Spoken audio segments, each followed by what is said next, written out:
Hello, hello, hello. I am so excited to be announcing to what I can only assume to be millions of adoring fans.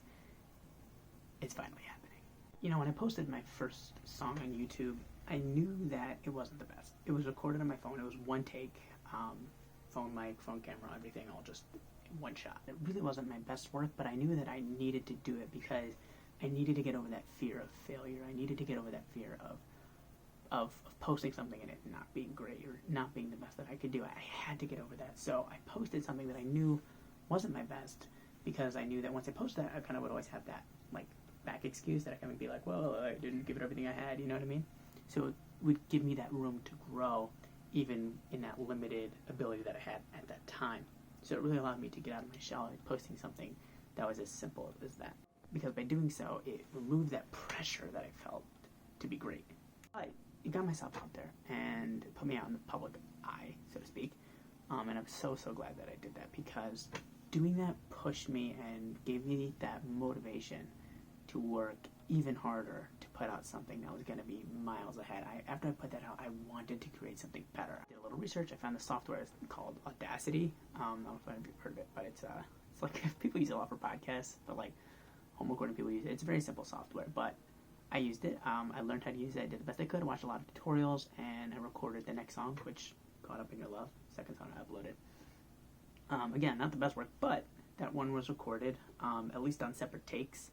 It was recorded in separate lanes. There was a bunch of layers and stuff like that. So, in that regard, it was a lot better. But on the other hand, it was almost worse because, as it turns out, recording music on a $200 phone microphone is not the greatest. It's really bad for recording vocals and just forget about guitar. Like if you go back and listen to it, if you haven't already, you can hear like the audio is clipping, it's fuzzy, it's super staticky, and it's kind of hard to listen to, especially for a new viewer. For people who like, oh, you might be watching, if you know me, then it's easier for you to push through and look past these types of stuff. But when you're trying to attract new fans, it's very hard to bring them in when the audio quality is so poor. Now, there have been a couple posts since then, but if you've been following my channel at all, and if you've seen the update, then you know that really nothing of consequence has been uploaded, probably in about almost 2 years now. But just like that first video inspired me and motivated me to push even harder and put out something that was what I felt was even better, just took more work and more effort, more layers, that post inspired me to work even harder than that and push even harder and put out something even better. I will do a little bit more research, and I found this professional, or more professional, great software.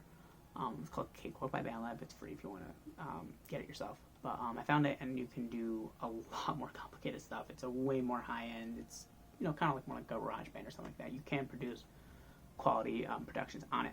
And these last couple years that I've been posting, I've just been working on that software. I've been learning how to use it. I've been watching hours and hours and hours and hours of tutorials about recording and mixing and where to put the mic and all that kind of stuff, just so I could continue to elevate, because I really wanted the next post to be, the next song I put out to be something I can really be proud of, something that doesn't have all that tons of audio clipping and static. I wanted the next thing to be a quality listen. I know that it's still being recorded, you know, it's still bedroom recording, as they say, and it's never going to sound like it came from a label, but I know that I was capable of creating something that is a clear listen, and if a new follower is going to give it a try, that they could, you know, judge it for what it is instead of being so distracted and maybe even literally not being able to hear all the elements because it's so staticky and clippy. The last few years have really been spent just honing those skills and doing the best I can, and obviously it's only been a couple of years starting from zero experience, so there's still a lot that I have to learn about recording and mixing. But for now, I feel that I am finally ready to publish my first song. And that's what this video is about. I am very happy and very proud of myself to say that Let Go featuring Paulina Sanchez will be available on pretty much every single streaming platform you can think of. It's going to be on everything from Spotify and Apple Music to Pandora and iHeartRadio, and should even be available on TikTok. So you can use that as a sound. I'm not 100% sure about that, but I think you should be able to. For my long-term plan right now is to release singles until either two things happen. Either A, I get a deal or a contract to work for a label as a songwriter, where I sell my songs, so that I feel is the most realistic pathway for me. Obviously, I really believe in my songwriting. I don't believe as much in my singing ability. I don't think I'm so bad. I don't think I'm hard to listen to, but I'm not a professional great singer either. I'm not Whitney Houston or something. So I feel like that is probably the more realistic option. So that's something that I'm working towards. Or B, if it does somehow take off on Just My Voice, I'm going to be releasing singles up until enough momentum is built for me to take a break, have that audience already built up, and then put out an album, which I do have a number of plans for. I have plenty of songs. Like, that's not an issue. It's more just about whether or not the audience is going to be there. So we'll see with these next few releases what's going to happen. And I'll keep you guys posted, of course, as that goes on. Now, the song Let Go, like I said, which is going to be the next release, it's fully mixed and mastered and recorded to the best of my current ability. And I say current because I know that this is probably just going to motivate me to keep pushing even further and learn even more stuff, which I have been doing nonstop since I posted that first YouTube video. But the song right now does need to go through the publication process because it's not YouTube. I can't just post it. It's not so simple. I have to go to a publisher, and you have to register for performing rights organizations. So there's a few steps that it has to go through, and the stores have to approve it. So right now, though, it is out of my hands. It's finished, it's done, it's uploaded. The publisher is taking care of it right now. So they have to review it. They said it could take a few days for them to review the song. I'm going to approve it. Then they have to send it to the stores like Spotify, Apple Music, goes to the stores.